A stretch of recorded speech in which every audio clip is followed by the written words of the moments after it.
히브리서 기자는 멜기세덱에 대하여는 너희의 깨닫는 것이 둔함으로 더 말하기 어렵다라고 말씀합니다. 더 말하기 어렵다. 그러나 이 깨닫는 것이 둔한 것이 얼마나 불쌍한 일인지에 대해서 말씀하신 이후에 비록 지금은 깨닫지 못할지라도 필요한 말씀이기 때문에 이 멜기세덱에 대하여 그리고 멜기세덱의 반차를 좇는 예수 그리스도의 대제사장직에 대하여 말씀하기 시작을 했습니다. 저는 이 히브리서 기자가 멜기세덱에 관하여는 더 말하기 어렵다 하면서 다른 말씀, 즉 진리를 깨닫지 못하여 영적으로 성장하지 못하거나 혹은 진리를 받아들이지 못하여 결국은 배교의 길로 갈 수밖에 없는 이런 비참한 일들에 대한 경고의 말씀을 하신 후에 다시금 멜기세덱에 대하여 말씀에 나아가는 장면에서 말씀을 가르치는 사람의 자세를 볼 수가 있었습니다. 이것은 마치 우리 부모님들의 마음과 같은 겁니다. 자녀들에게 마땅히 행해야 할 일들에 대하여 교훈을 합니다. 그러나 자녀들이 아직 그것을 받아들이지는 못하는 때가 있지요. 자녀들이 사춘기가 되고 자기 생각을 고집하게 될 때 부모들이 전해주는 말씀들을 제대로 듣지 못하는 수가 있습니다. 친구들이 좋고 세상의 즐거움이 좋고 컴퓨터 앞에 앉아 게임하는 것이 좋고 그런 모든 것에 지금 마음을 빼앗겨 있는 상황에서 부모님의 말씀이 그 마음속에 들어갈 틈이 없습니다. 그럼에도 불구하고 부모님들은 언젠가는 깨닫겠지 하는 심정으로 말씀을 들려주는 것이죠. 말씀을 가르치는 사람들은 가르치는 그 순간에 깨닫는 것을 가장 소원하지만 그러나 그 순간에 깨닫지 못한다 할지라도 전할 수밖에 없습니다. 깨닫지 못하고 수긍하지 못하고 받아들이지 못할 때 가르치는 것은 참 힘들고 어려운 일입니다. 그 깨닫지 못하고 수긍하지 못하는 사람에게 가르친다면 그가 순순히 그 이야기를 듣겠습니까? 반항하고 대적하고 귀를 막고 외면하고 도망가고 온갖 종류의 반응을 보일 텐데 그럼에도 불구하고 또 얘기하죠. 우이독경이다, 마이동풍이다, 뭐 할 수 없습니다. 그래도 가르치고 그래도 또 붙들어 놓고 이야기를 해야 됩니다. 여러분, 그렇게 이야기할 수밖에 없는 부모님의 심정, 여러분들도 다 경험하신 줄로 생각합니다. 말씀을 가르치는 사람들이 이 동일한 심정들을 갖고 살고 있습니다. 저는 이 히브리서 이 기자가 그러한 심정 속에서 멜기세덱의 제사장직이 가지고 있는 그 탁월성에 대해서 7장에서 말씀을 하였고 또 예수 그리스도는 바로 그 멜기세덱의 반차를 좇는 제사장이었다는 사실에 대해서 말씀을 했던 것입니다. 그리고 이제 8장 1절에서 이렇게 말씀합니다. 지금 우리가 하는 말의 요점은 이러한 대제사장이 우리에게 있다는 것이라. 지금 요점을 분명히 하고 있는 거예요. 제사장에 대해서 유대인들, 지금 이 히브리서를 받는 이 히브리인들, 유대인들 입장에서는 제사장에 대한 교훈은 받아들이기가 참 힘들어요. 왜냐하면 그것은 자기들의 전공 과목이거든요. 예전에 제가 신학교 다닐 때 우리 구약신학 가르치던 교수님이 랍비 학교에 가서 아마 이제 이 성경을 좀 배운 그런 기회가 있었는데 그때 몇 가지 사실을 알고 깜짝 놀랐어요. 첫째는 랍비 학교에 오는 이 유대인 이 랍비 후보생들이 모세 오경, 즉 토라를 암송한 채 오더라 하는 것이었습니다. 모세 오경, 창세기, 출애굽기, 레위기, 민수기, 신명기까지는 거의 외우고 오는 거예요. 랍비들도 성경을 다 외우고 있기 때문에 그냥 줄줄줄줄줄줄줄 말하고 넘어가는데 성경 구절이 입에서 줄줄줄 새 나온다는 거죠. 그런데 학생들도 다 그래요. 근데 자기는 히브리어 공부를 열심히 했다고 생각을 했는데 그래서 랍비 학교에 가서 배울 생각까지 했는데 막상 가보니까 자기는 유치원 학생 수준이더라는 거죠. 깜짝 놀란 거예요. 그 다음에 또 놀란 건 뭐냐면은 유대인들이 자녀들에게 성경을 가르칠 때 어디를 가장 먼저 가르치냐 하면 레위기를 가장 먼저 가르친다는 거예요. 아니 그 꼬맹이 때부터 얘네들이 뭘 안다고 레위기를 먼저 가르치느냐 하는 거예요. 우리는 레위기 창세기부터 성경 읽다가 레위기에 오면은 머리가 헝클어지고 뭔 말인지 모르겠다 포기하고 성경 일독 금년 작정 뭐 해놓고 결심해놓고 포기하는 게 레위기 아니에요. 그죠? 좀 일찍 포기하면은 출애굽기 32장 이후에서 포기를 해요. 성막 짓고 할 때 뭐 장이 몇 규빗, 뭐 고가 몇 규빗, 광이 몇 규빗, 뭐 식양은 뭐 어떻고 뭐 그런 얘기 나오기 시작하면은 포기해요. 거기 이제 겨우 넘어서면은 레위기 가게 되면은 뭐 양을 잡는데 무슨 뭐 기름을 뭐 어떻게 하고 번제 어떻고 속건제는 어떻고 뭐 막 그 얘기 나오기 시작하면 그 말이 그 말 같고 그 말이 그 말 같고 뭐 이렇게 똑같은 말을 반복하나 막 그러다가 길을 잃고 포기하는데 레위기부터 가르친다는 거예요. 왜 그럴까요? 하나님 앞에 제사 드리는 이 제사에 대한 교훈이 가장 중요하기 때문이죠. 그래서 아주 옛날부터 이 사람들은 레위기를 확실하게 배우고 넘어왔던 거예요. 그리고 자기들의 삶 속에 있는 아주 가장 탁월한 제도가 제사장 제도였거든요. 그러니 유대인으로서 예수님을 믿은 사람들이 제사장에 대한 이 교훈을 깨닫는 것이 쉽지 않습니다. 오늘 우리들은 아무런 마음의 저항이 없이 예수님은 대제사장으로서 당신 자신이 제물이 되어 십자가 위에서 하나님 앞에 속죄 제물이 되셨고 그 속죄 제물로 말미암아 우리는 죄 사함을 얻으며 생명을 얻었고 뭐 하나님께 나아갈 길이 열렸고 뭐 우리는 다 마음의 부담 없이 받아들입니다.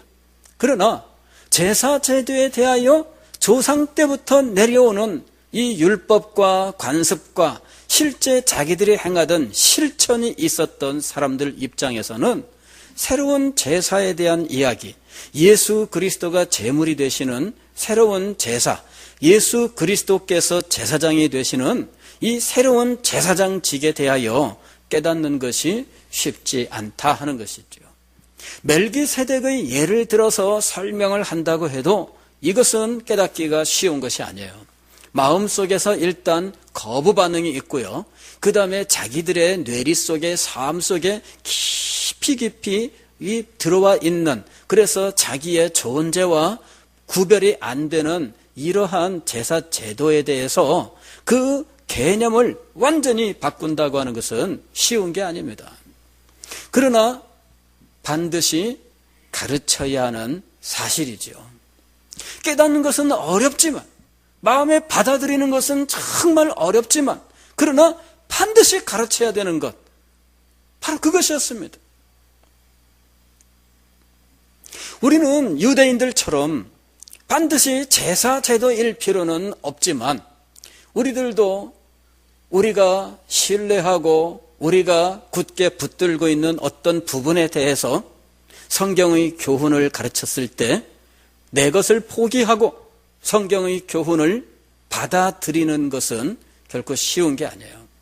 그렇게 되기까지 얼마나 많은 세월이 지나가야 되는지, 그렇게 되기까지 얼마나 큰 일을 겪어야 되는지, 자기의 모든 기반이 무너지지 않으면 받아들이지 못하고 깨닫지 못하는 일들이 얼마든지 있는 거예요. 과거에 이대 교수도 하고 이 교육부 장관도 했었던 이어령 교수, 얼마나 유명한 분입니까? 박학다식한 그런 학자로서 또 인기도 있는 분이었는데, 이분이 80이 넘어서 예수님을 영접을 했어요. 그 전까지는 안 믿었어. 접할 수 있는 기회가 많이 있었어요. 그에게 전도도 많이 있었습니다. 그러나 하나도 그의 마음을 감동시키지 못했어요. 그런데 그가 굴복할 수밖에 없는 사건이 일어났어요. 사랑하는 딸이 암에 걸렸고 이 딸이 죽어가면서 아버지에게 전도한 거예요. 사랑하는 딸이 이 젊어서 암에 걸려 죽어가면서도 그에게 전했던 예수 그리스도. 이전에는 딸이 전도 안 했겠어요? 했지요. 수없이 전도를 했지요. 그러나 받아들이지 않았어요. 그런데 받아들일 수밖에 없는 결정적인 사건이 일어났습니다. 딸은 암으로 죽어가고 그 상황에서 아버지 예수 그리스도를 믿어야 됩니다. 암으로 죽어가면서도 자신이 예수님을 믿기 때문에 자신은 영생을 얻었고 두렵지 않다. 내가 하나님 품에 간다. 이 분명한 믿음을 보여주고, 그러한 이 상황을 보면서 이 80 넘은 아버지가 자신의 학식과 자신의 쌓아놓은 모든 위신과 이런 명예와 이런 모든 것들을 다 내려놓고 예수 그리스도 앞에 굴복하게 됐어요. 그의 학식으로 어떻게 예수 그리스도에 대한 이 모든 사실을 받아들일 수 있었을까?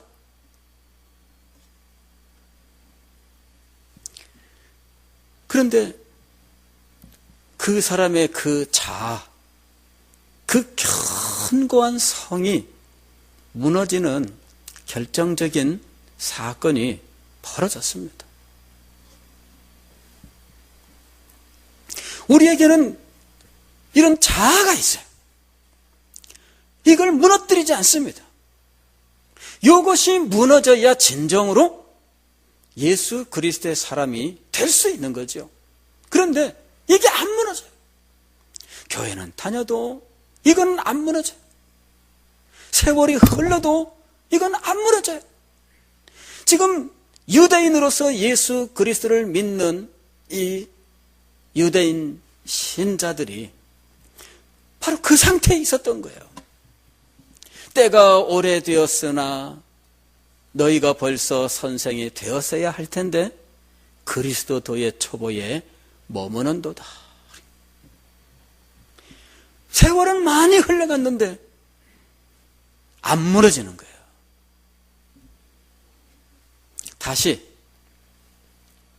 이야기합니다. 이 부분이 깨워져야 되는 거예요. 내가 자만심에 빠져 자부하던 이 모든 부분이 무너져야 됩니다. 그리고 주님 앞에 진정으로 굴복해야 됩니다. 그래야 하나님의 말씀이 그에게 비로소 드러나기 시작하는 거죠. 비로소 주의 뜻이 이랬구나 하는 사실을 알게 되면서 그때부터 그에게 진리의 빛이 밀려들기 시작을 하는데, 그의 마음속 모든 것을 밝혀놓음으로 그 속에 숨겨져 있던 모든 더러운 것들, 온갖 교만과 자부심과 이런 모든 것들이 다 물러가고 이전에 그 사람이라고 생각할 수 없을 만큼 온유한 사람으로 변하게 되는 것이죠. 지금 우리가 하는 말의 요점은 이러한 대제사장이 우리에게 있다는 것이라. 그는 하늘에서 지극히 크신 이의 보좌 우편에 앉으셨으니 성소와 참 장막에서 섬기는 이시라. 이 장막은 주께서 세우신 것이요 사람이 세운 것이 아니니라. 멜기세덱의 반차를 좇는 제사장직, 그 직분이 이제 어디에서 그 직분을 행하고 있는지에 대해서 말씀합니다. 하늘에서 이 일이 이루어지고 있었습니다. 하늘에서 사람의 손으로 짓지 않은 하나님께서 지으신 장막이 있고 그 장막에서 하나님 앞에 제사 드리는 일이 진행되고 있는 겁니다. 대제사장마다 예물과 제사 드림을 위하여 세운 자니 그러므로 그도 무엇인가 드릴 것이 있어야 할지니라. 예수께서 만일 땅에 계셨더라면 제사장이 되지 아니하셨을 것이니 이는 율법을 따라 예물을 드리는 제사장이 있습니다. 하늘에서 제사장이 되셔서 하늘에서 하나님 앞에 제사를 드리는데 땅에서는 제사장이 될 수가 없었다. 왜냐하면 땅에서는 율법에 따라 제사장이 있었고 율법에 따라 드리는 제사가 있었기 때문이죠. 5절 말씀 보면 그들이 섬기는 것은, 즉 땅에 있는 제사장들이 섬기는 것은 하늘에 있는 것의 모형과 그림자라. 모세가 장막을 지으려 할 때에 지시하심을 얻음과 같으니 이르시되 삼가 모든 것을 산에서 내게 보이던 본을 따라 지으라 하셨느니라. 멜기세덱의 반차를 좇는 대제사장이 우리에게 있다. 이 이야기를 지금 하고 싶은 거예요. 그리고 유대인 신자들이 깨어져야 되는 부분이 바로 이 부분이었습니다. 깨어져야 돼. 깨어져야 돼. 과거에 조나단 에드워즈 목사님이 신학생일 때 마음속에 의심이 있었어요. 하나님의 절대 주권에 대한 의심이었습니다. 하나님께서 절대적인 주권을 가지고 이 세상을 다스리시는데 하나님께서 주권적으로 예정하시고 선택하신다고 하는 이런 일에 대하여 그는 마음에 의심이 있었어요. 어떻게 하나님이 마음대로 하시나? 하나님 자기 마음대로 행하신다. 이런 생각이 마음속에 있었어요. 자기 아버지가 목사님이고 자기 외할아버지가 유명한 목사님인데 누구에게도 자기의 생각을 말할 수 없었습니다. 누구에게도 말을 할 수 없었어요. 혼자 마음속에 드는 이 의심을 붙들고 늘 의심 가운데 있었던 거예요. 그런데 어느 날 성경을 읽으면서 디모데전서 1장 17절의 말씀을 읽게 되었는데 영원하신 왕 곧 썩지 아니하고 보이지 아니하고 홀로 하나이신 하나님께 존귀와 영광이 영원 무궁하도록 있을지어다. 아멘. 사도 바울이 디모데에게 목회 서신인 이 디모데 전서를 보내면서 목회자로 나를 부르신 하나님의 그 능하신 은혜, 하나님의 손에 잡힌 자신의 삶에 대해서 자기는 교회를 핍박하던 악한 자인데도 불구하고 하나님께서 오히려 말씀 전환자로 세우신 그 거룩한 뜻에 대해서 하나님의 절대 주권에 대한 찬양을 드렸던 거예요. 그런데 조나단 에드워즈가 그 성경 구절을 읽게 되었을 때 그의 마음 속에 자신의 생각, 자신의 논리, 이 굳게 세워져 있는 이것이 산산조각으로 깨어졌던 거예요. 하나님은 절대 주권자로서 당신의 뜻대로 하실 수 있는 분이시다 하는 사실이 마음속에 인정이 되면서 그 사실을 인정하고 나니까 하나님께 대하여 그가 세우고 있었던 모든 논리들이 다 깨어져 나가는 거예요. 그는 그 속에 세웠던 생각이 무너지면서 주님 앞에 무릎을 꿇고 주님 앞에 철저하게 굴복했던 거예요. 그때부터 그의 삶은 하나님을 절대적으로 의지하면서 하나님을 찬양하면서 사는 삶이 되었는데, 기도할 때마다 주님께서 그에게 찾아오셔서 그와 함께 하시는데 그 친밀한 교제의 삶이 얼마나 복되고 영광스러운지 그는 그것을 표현하고 싶으나 표현할 말을 찾지 못합니다. 그저 그가 겨우 발견해낸 말은 오직 한마디였어요. 스위트, 달콤하다. 그가 한마디였어요. 달콤하다. 다른 말로는 더 이상 설명을 안 해. 하나님이 찾아와서 손으로 나를 어루만졌는데 그것이 너무나 부드럽고 그 광채가 비쳤는데 광채가 너무나 밝고 그런 이야기 일체 안 합니다. 일체 안 합니다. 달콤했다.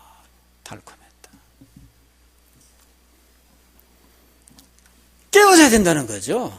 속에 이 깨어지지 않고 붙들고 있으면 하나님의 말씀이 역사할 수 없어요.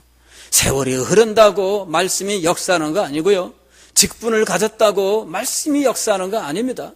그 사람이 무슨 엄청난 선행을 했다고 하여 말씀이 역사하는 게 아닙니다. 속에 있는 것이 깨어져야 돼요. 유대인 신자들이 알아야 하는 것, 그것은 땅에 있는 제사 제도는 임시적인 것이며 모형에 불과하다 하는 거예요. 모형이라고 하는 건 뭐냐면은 모델이죠. 모델. 즉 어디 아파트 단지 건설을 하게 되면 먼저 이 분양 광고를 내고요. 그 다음에 청약을 받고 이제 이렇게 하게 되는데, 그냥 광고 내고 무조건 청약받지 않습니다. 무슨 일을 하느냐 하면은 모델 하우스를 지어요. 모델 하우스를 지어놓고 이게 28평형입니다. 35평형입니다. 42평형입니다. 이러면서 미리 모델 하우스를 만들어서 보여줘. 사람들이 와서 다 봅니다. 여기에는 이 평형수는 그 구조는 이렇게 생겼는데 그 안에 인테리어는 이런 식으로 할 것이며 들어가는 것들은 뭐뭔데 재료는 어떤 것을 사용할 것이며, 요새 분들은요 꼼꼼하게 봅니다. 그리고 구조를 보면서 여기다 뭘 갖다 놓으면 좋겠다, 뭐가 좋겠다, 너무너무 잘 알아. 모델 하우스. 그거는 본래 집이 아니에요. 그냥 모델일 뿐이죠. 본래 집은 아직 안 왔어요. 본래 집은 이제 건설을 하고 있는 중이거나 설계 이제 끝났거나 그러는 상황이죠. 그러나 모델 하우스를 보면서 사람들은 다 나중에 완공되어 입주하게 될 그 집을 그리고 있는 거예요. 모델 하우스는 완성된 그 집을 미리 보여주는 모델일 뿐입니다. 유대인 성도들이 제사 제대에 대하여 분명히 알아야 했던 것은 바로 그것이에요. 자기들이 행하던 모든 제사는 모형이다 하는 것입니다. 모델에 불과한 것이다. 장차 본래 그 제사가 임하게 될 텐데 그때까지 모델에 불과하다는 거예요. 그걸 받아들이기 쉽지 않은 겁니다. 왜? 자기들이 유대인으로서 지금 1000몇백 년 동안, 지금 이 성경 말씀을 받는 시점으로 따지면 한 1500년 동안 자기들이 행해오던 일입니다. 그런데 그게 임시에 불과한 것이고 임시적인 것이었고 모델하우스였다 하면 받아들이겠어요? 그런데 그걸 내려놓아야 되는 거예요. 자기 속에 있는 바로 그것을 내려놓아야 하는 겁니다. 그걸 깨달아야 돼. 그래야 자신의 유대인됨, 그리고 유대인으로서 자기가 자부심을 갖고 있던 율법에 대한 우월성, 이런 모든 것들을 버리고 예수 그리스도를 진정으로 믿을 수 있는 거죠. 모세가 장막을 만들었습니다. 그는 하나님께서 보여주신 대로 이스라엘 가운데 손재주가 있는 사람들에게 설명하고 그들로 하여금 이 장막을 만들게 했죠.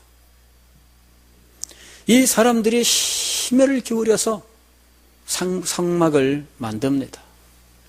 그러나 모세가 보고 왔던 것은 무엇일까요?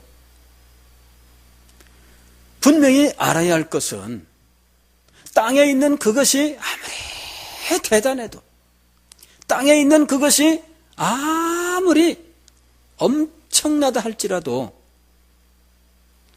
그것은 언젠가 없어지고 본래의 것이 임한다라고 하는 사실을 알고 있었어야 되는 거죠. 유대인들이 애초부터 그런 마음을 가지고 살았어야 돼요. 애초부터 그 마음을 가지고 이것은 임시적인 것이며 이것은 하늘의 것을 본뜬 것이다. 본래 하늘에 있는 그 장막이 있다라고 하는 사실을 일찍부터 가르치고 그렇게 믿고 있었어야 돼요. 그런데 그 부분이 없었던 거예요. 그러니 어느 순간부터는 전혀 하늘의 것을 깨달을 수 없는 상황이 되어버리고 말았던 거죠. 6절 말씀을 보면은 그러나 이제 그랬습니다. 그러나 이제 때가 되었습니다. 그러나 이제 그는 더 아름다운 직분을 얻으셨으니 그는 더 좋은 약속으로 세우신 더 좋은 언약의 중보자시라. 제사 제도, 제사장 직분과 또 제사를 드리는 성막과 그 다음에 제사를 드리는 그 제사 예물과 이 모든 것들이 완전히 바뀌는, 다시 말씀을 드리면 모델이 아닌 본래의 것이 임하는 때가 있는데 그게 바로 지금이에요. 지금 본래의 것이 임했고 그 본래의 것은 구약에서도 이미 예언하고 있었던 것입니다. 본래의 것